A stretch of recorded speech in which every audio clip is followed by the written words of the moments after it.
for you guys, you are, having to take on resources and the commitments of staff. And what sort of resources do you think you need in making a break? And I guess what's helped you the most in transitioning from working for someone else to working for yourself?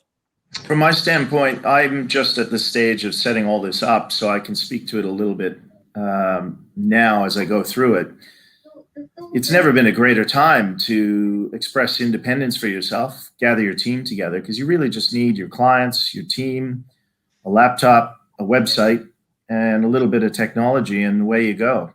It used to be that when I started as a lawyer, I was working on the top floor of a very expensive building in Canada and an expansive lobby, and that was what impressed clients. That's no longer the case anymore.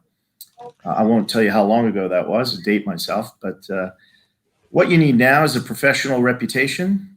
You need to do good work. You need to get your clients to like you, and you have to have a good team behind you to support you. And the technology that we have these days, and it's only been more and more evident as a result of the lockdown with laptops and remote working, you just use the technology to connect with clients as best you can. Even the courts are very conservative, but have had to innovate 10 years worth in less than 2 months, and did so, and I don't think there's any going back. Look, a startup's a startup. Tean was sort of talking about the sort of resources and what he needed to bring to the table to get kicked off. He was talking about relationships and reputation. What would you add to that? Oh, look, I don't even think I could explain it any better than the way Tean's expressed it, because I think he's hit the mark exactly for me. I have taken my team and they've all come along, and that was a really comforting thing to see.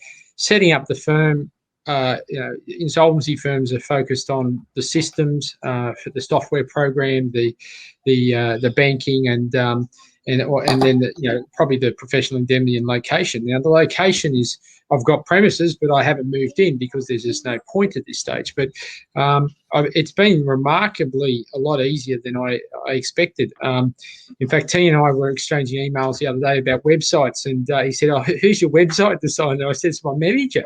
My manager built the website himself. He's an insolvency guy, Damien, and he went and built that thing." So there's a lot of the technology these days have become so much more user friendly that setting these things up is not as daunting as what it may otherwise have been in the past.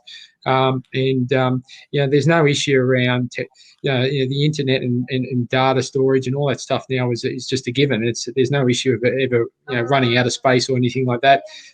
Everything is almost on tech, in a technology-based platform.